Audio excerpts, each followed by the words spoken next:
I deleted Instagram and Facebook and TikTok for a little bit, and it was one of the best things I've ever done in my life. Taking a short form media detox was one of the most cleansing things that I've ever done in my life. I quickly realized how addicted we were, because anytime I tried to go back to Instagram, just naturally wanted to just go to Instagram, scroll on Reels, and then go to TikTok, and then back to Instagram, and then Facebook, and then all of that.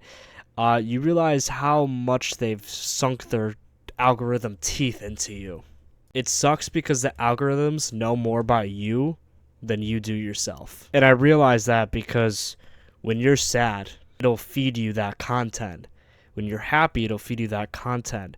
Whatever you're watching, it'll just keep giving you. That's how you can stay on the platform for so long. Go on your screen time right now. You're going to see hours of TikTok or all these different platforms. You're going to be like, fuck, how did I spend all this time on the platform? Compare that to when you're at work or school, when the time feels so slow, but then you see you have 20 hours of TikTok in a week or whatever, and you're like, how the fuck was I able to do that? And if we're being honest, it's not that much different than podcasts, the self-help podcasts. The podcast where they talk about if you do this or you don't do this, it's okay, it's not okay, whatever is happening that is validating how you feel. It's not that different from short form content to long. Listen, we're being real here, I've done social media since I was 18 years old. It's been like 2 or 3 years, however long, starting from TikTok to TikTok Shop, whatever. I spent a lot of time trying to learn the algorithm. And I mean, it's always changing, and no one, doesn't fully know the algorithm, but you kind of get a general idea of what it's like. And if I could be honest for a second, when it comes to social media and trying to grab people's attention, there's a couple things you want to do. One of them is you always want to validate their emotions, how they feel. Emotions are the biggest one. Between validating them and then also, two, sometimes get a little clickbaity. Sometimes saying some out-of-pocket things because you know it's going to bring engagement, because engagement bring more views, bring more people.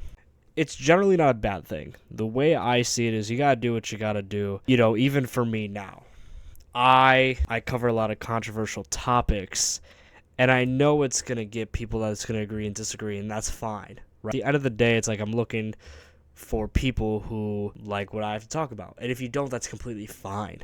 And listen, I feel like I'm one of the only people who's going to be real about this. And you got to realize, too, everyone that's doing social media is trying to sell you something, whether they even realize it or not, right? A lot of people, which I'll dive a little more into in a second here, are the self-help gurus, the course sellers, right? Be like, I can change your life, whatever. They're trying to sell you something. Other people, commentators, they're just selling their time. Like, I'm not asking anyone for money. I wouldn't ever ask anyone for money. Obviously, the whole goal is for people to watch me, right? So that's like the trade-off here is you hopefully find entertainment, and I'll take up a little bit of your time. And honestly, with doing TikTok Shop or whatever, and people buying things and me getting commission, me doing these commentary videos and people watching me for me and the things I have to say and the fine entertainment about it, I find that way valuable than any fucking dollar I've ever gotten from TikTok. And I'll tell you this, because I thought money was gonna, fulfill me and make me happy. And then I started making a little money off TikTok Shop, and I became fucking miserable. I don't do that anymore. I don't do TikTok Shop anymore. I just want to do commentary. I just want to be able to entertain. To me, at the end of the day, when I see the comments of "you made my day, I'm a supporter for life," that means the fucking world to me. And obviously, my goal is to do YouTube full time. If I can do that, great. If not, it is what it is. That's why I'm still going to school and working a job. You know what I'm saying? I'm just doing this as a fun hobby to entertain people. Even if it's one person, I don't give a fuck. I just genuinely enjoy what I do. I want to clarify a little bit more on the TikTok Shop and why I stopped. It was because I felt imprisoned to my own work, my own content. Because when I first started, it was a money first thing. And then I fell in love with the content and became miserable because it's like, okay, you have a brand that wants you to make a certain amount of videos or whatever. And you feel like you lose control of what you do. And you feel imprisoned. I never want to do that. Ever. So with that being said, there's a lot of the self-help gurus that even if they say, I have a free PDF, I have a free this, I have a free that, a lot of them do. But if we're just going to go over basic sales, you always want to provide something of value for free first, right? So a lot of the time being is you have the free YouTube channel that you could just watch. And then after that, it's the free PDF. And now you're in their sales funnel, right? Because what happens after you get the free PDF? Now you're in their email list. Now you're going to start getting emails of, oh, since you're here, you can get this for cheaper. You can unlock this, something that is worth this value. Like, I know, like, a Grant Cardone thing. It's like, oh, a value worth of $2,000 you can get for $150, whatever. I'm doing a grand flash sale. To be honest, everyone always has a sale going on. And it kind of pisses me off because there's this grand lock-in of the Gen Z. The Gen Z epidemic lock-in is what we'll call it. And listen, I'm all about chasing your fucking dreams. I mean, I'm all about leveling up. I've done that shit. I've been doing this shit, right? But the problem is that you have too many people who are taking advantage of the younger generation. And if we're being real here, we're the method, right? We're the method for the course sellers. Why do you think that they're not doing the business model they preach? Because they make money off of you buying their course on how to do it. Or they'll sell you a course on how to sell a course. Like, it's fucking crazy. This is another part of also why I delete social media too, because you're constantly comparing yourself to these people, to these course sellers who are in Miami and they have the Lamborghinis and the houses and the girls. But the thing is that Lamborghini most likely rented. Most likely they went to an Airbnb for a weekend and took 100 videos, 100 pictures. I'm also not saying either that all these people who sell courses have bad intentions, they're bad people and they're fake, but I'm going to say for 99% of them, it's all bullshit.